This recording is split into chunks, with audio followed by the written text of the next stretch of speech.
Hello दोस्तों, नमस्कार। स्वागत है आपका अपने यूट्यूब चैनल टेक्नोइज में। तो जैसा कि आप लोगों को पता है कि भारत सरकार के द्वारा इस अक्टूबर 2024 महीने को साइबर सिक्योरिटी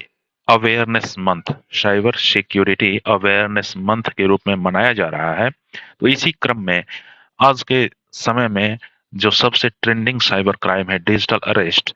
तो मैं आज इसी डिजिटल अरेस्ट के बारे में आपको बताने जा रहा हूँ कि साइबर क्रिमिनल्स कैसे डिजिटल अरेस्ट को अंजाम देते हैं, इससे बचने के क्या-क्या तरीके हैं, कैसे हम सतर्क रहेंगे, सजग रहेंगे और सुरक्षित रहेंगे। तो इसके बारे में आज बताने जा रहा हूँ। शुरू करने से पहले एक रिक्वेस्ट है कि आप हमारे चैनल को सब्सक्राइब ज़रूर करें और इस जानकारी को अपने ज़्यादा से ज़्यादा लोगों तक शेयर करेंगे, जिससे कि ज़्यादा से ज़्यादा लोग सजग रहें, सतर्क रहें और वो सुरक्षित रह पाएँ। तो चलिए शुरू करते हैं।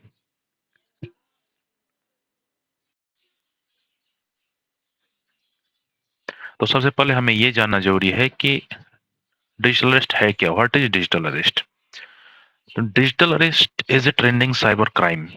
आजकल जो है सो डिजिटल अरेस्ट एक ट्रेंडिंग साइबर क्राइम है, जिसमें जो साइबर क्रिमिनल्स हैं वो एआई जनरेटेड वॉइस का यूज़ करके वीडियो कॉल करते हैं और अपने आप को किसी भी कानूनी अधिकारी या पुलिस फ़ोर्स या ऐसे कोई अधिकारी बताते हैं और क्या करते हैं, आपको कोई झूठे इल्ज़ाम में फँसाएँगे, आपको कोई झूठी दुर्घटना का खबर देंगे और आपको कोई झूठा केस आपके ऊपर लगाएँगे और इसके बदले इस केस को बंद करने के बदले आपसे वो पैसे का डिमांड करेंगे और आपको कंटिन्यू वीडियो कॉल पे आपको बताएँगे कि घर से नहीं बाहर जाना है, आपको घर में ही रहना है और आपसे तरह-तरह के डिमांड करेंगे वो।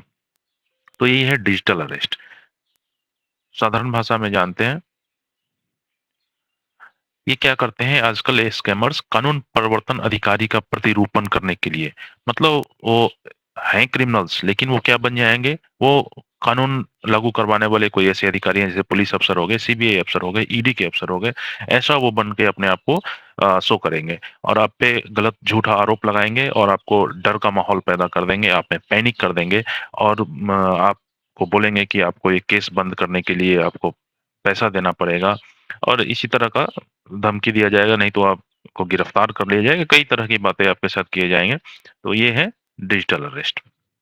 अब जैसे केस स्टडी आपको बताता हूँ हुए कैसे हैं डिजिटल मुंबई का क्राइम ब्रांच का अफ़सर बताकर बुजुर्ग को किया डिजिटल अरेस्ट और बताया कि मैं मुंबई के क्राइम ब्रांच का अफ़सर हूँ और एक बुजुर्ग आदमी है, उसको डिजिटल अरेस्ट किया। नोएडा में इंजीनियर को डिजिटल अरेस्ट करके साढ़े 9 लाख से ऊपर रुपए ठग लिए। फरीदाबाद में 12 लाख रुपया लिया।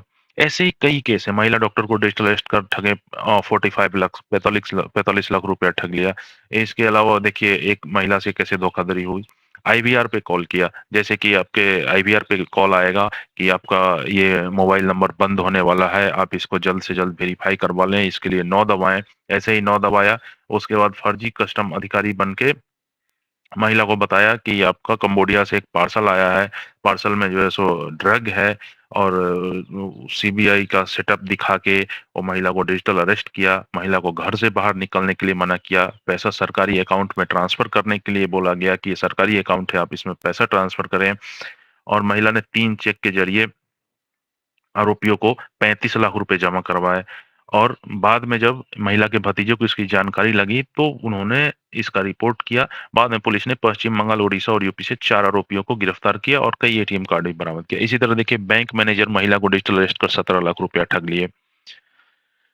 सबसे बड़ा स्कैम जो इन्होंने किया है वो वर्धमान ग्रुप के चेयरमैन जो ओसवाल हैं, उनसे 7 करोड़ का ठगी किया उन्होंने डिजिटल अरेस्ट में।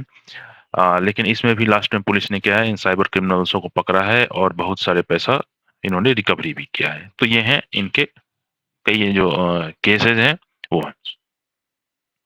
अभी बताते हैं इनका मोडस ऑपरेंडी क्या है, मतलब काम करने का तरीका क्या है। तो सबसे पहले ये क्या करेंगे, फॉल्स एक्यूजेशंस लगाते हैं, मतलब गलत आरोप लगाते हैं। आप पे गलत आरोप लगाएँगे कि आप कोई गैरकानूनी गतिविधि में शामिल शामिल हैं। जैसे कि कोई ड्रग्स स्मगलिंग में शामिल हैं, आपका मनी लॉन्ड्रिंग हो गया, पोर्नोग्राफी हो गया, मतलब आपको बोले कि आप किसी केस में आप फँस गए हैं। नहीं तो बोलेंगे कि विदेश से कोई पार्सल आया है आपके नाम का, उसमें आपका आधार कार्ड वो है और उसमें ड्रग्स पाया गया है।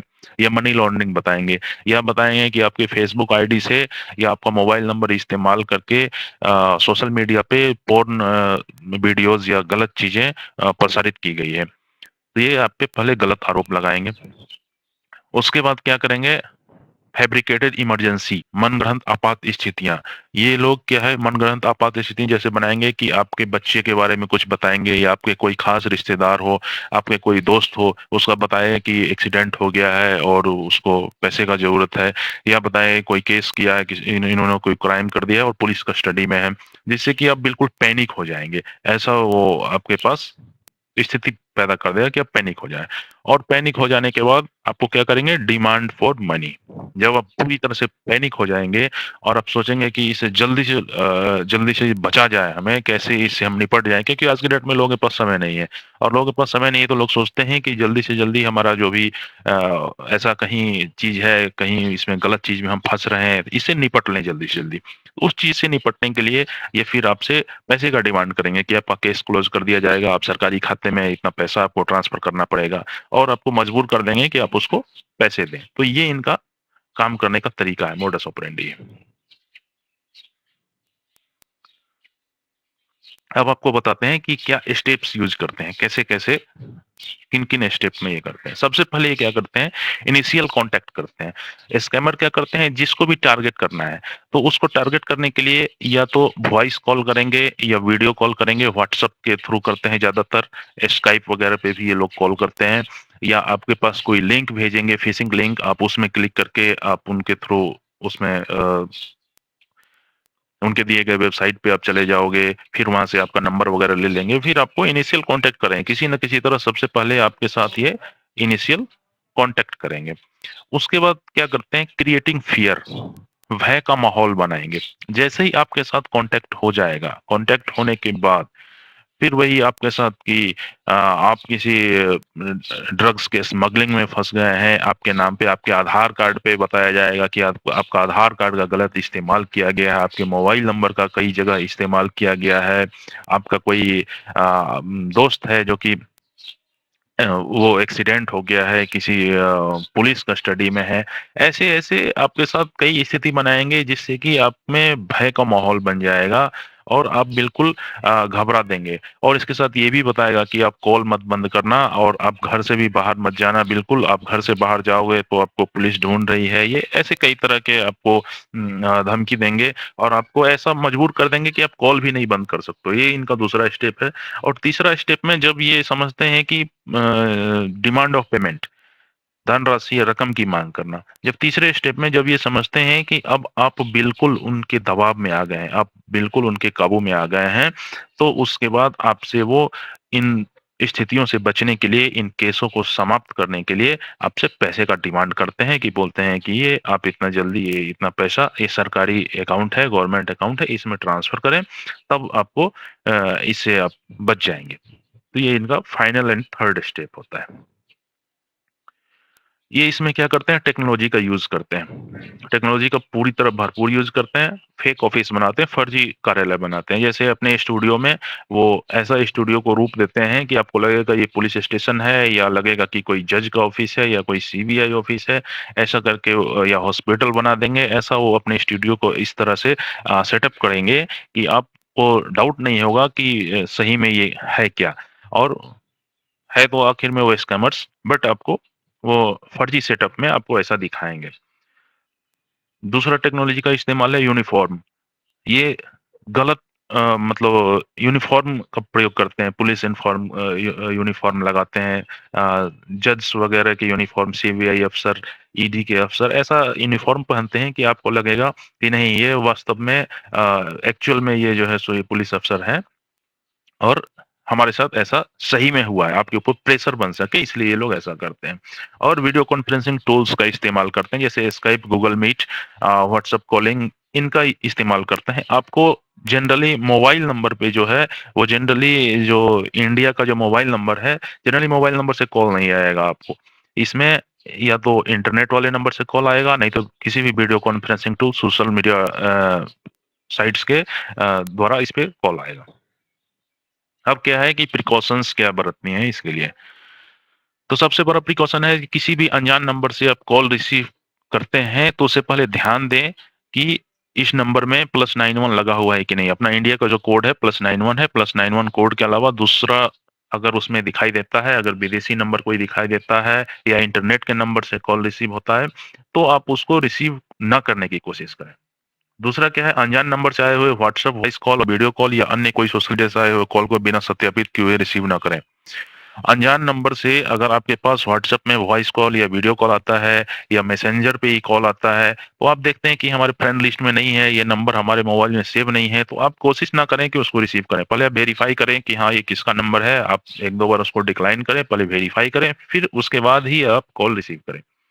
तीसरा क्या है, संदिग्ध ईमेल और लिंक से बचे। अज्ञात स्रोतों से ईमेल और लिंक पर क्लिक ना करें। जो आपके मेल में सस्पिशियस ईमेल्स आते हैं, उसमें कोई भी लिंक आता है, तो आप उस लिंक पे क्लिक ना करें और ना ही कोई अटैचमेंट को डाउनलोड करने की कोशिश करें कि आपको लगे कई बैंक के ऑफर आएंगे, कई तरह के ऑफर्स आते रहते हैं, तो आप उसमें कोशिश ना करें क्लिक करने की जब तक आप उसको वेरीफाई ना कर लें। इसके लिए क्या है कि केवल सुरक्षित वेबसाइटों का उपयोग करें और अविश्वसनीय वेबसाइटों से बचें।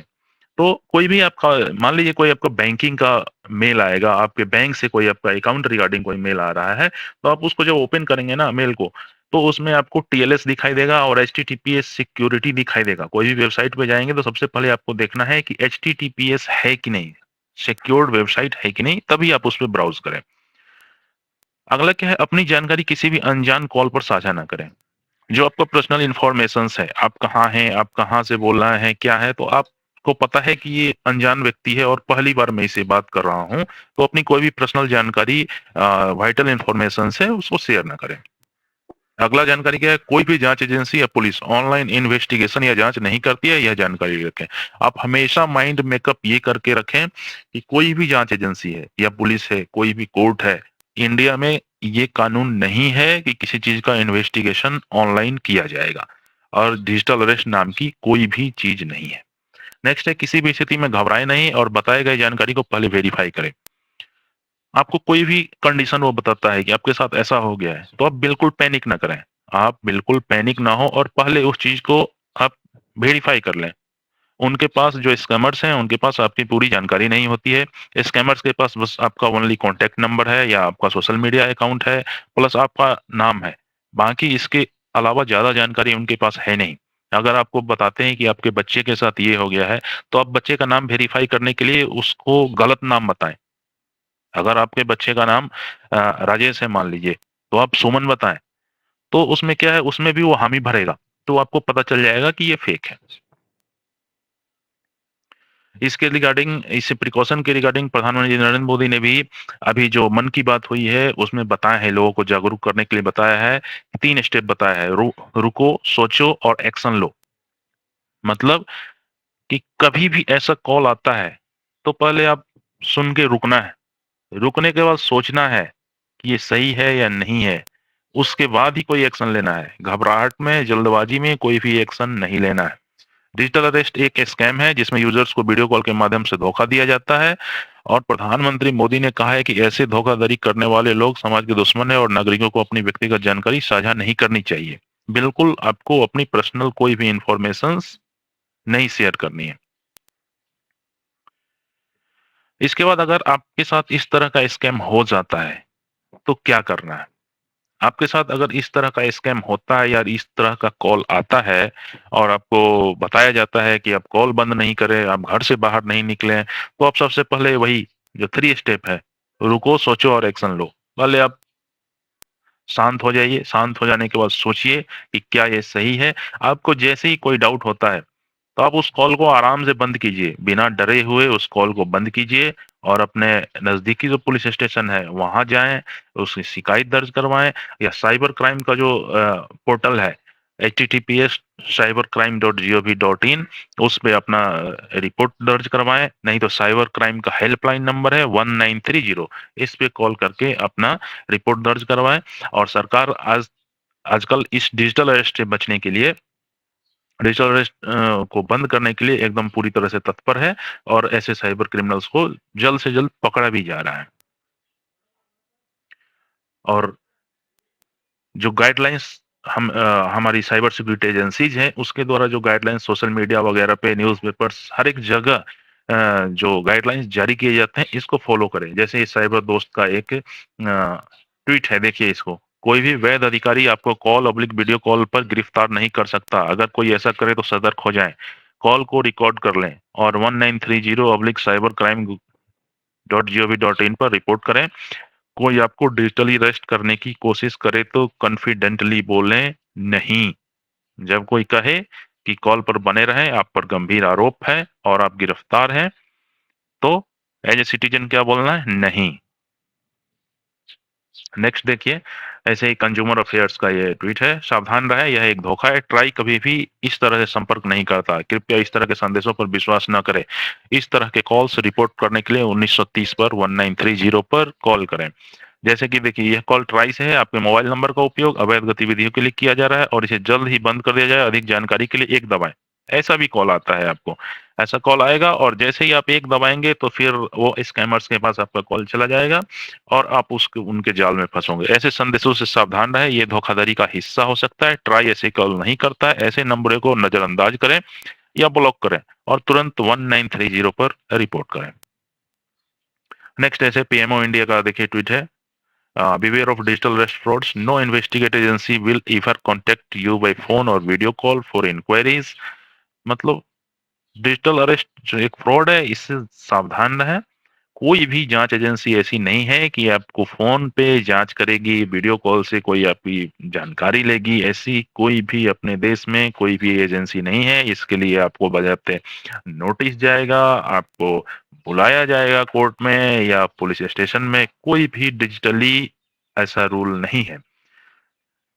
डिजिटल अरेस्ट के शिकार होने वालों में हर वर्ग, हर उम्र के लोग हैं। लोगों ने डर की वजह से अपनी मेहनत से कमाए हुए लाखों रुपए गंवा दिए हैं। कभी भी आपको इस तरह का कोई कॉल आए तो आपको डरना नहीं है। आपको पता होना चाहिए कोई भी जांच एजेंसी फोन कॉल या वीडियो कॉल पर इस तरह पूछताछ कभी नहीं करती है। ये पीएमओ का ट्वीट है। देखिए,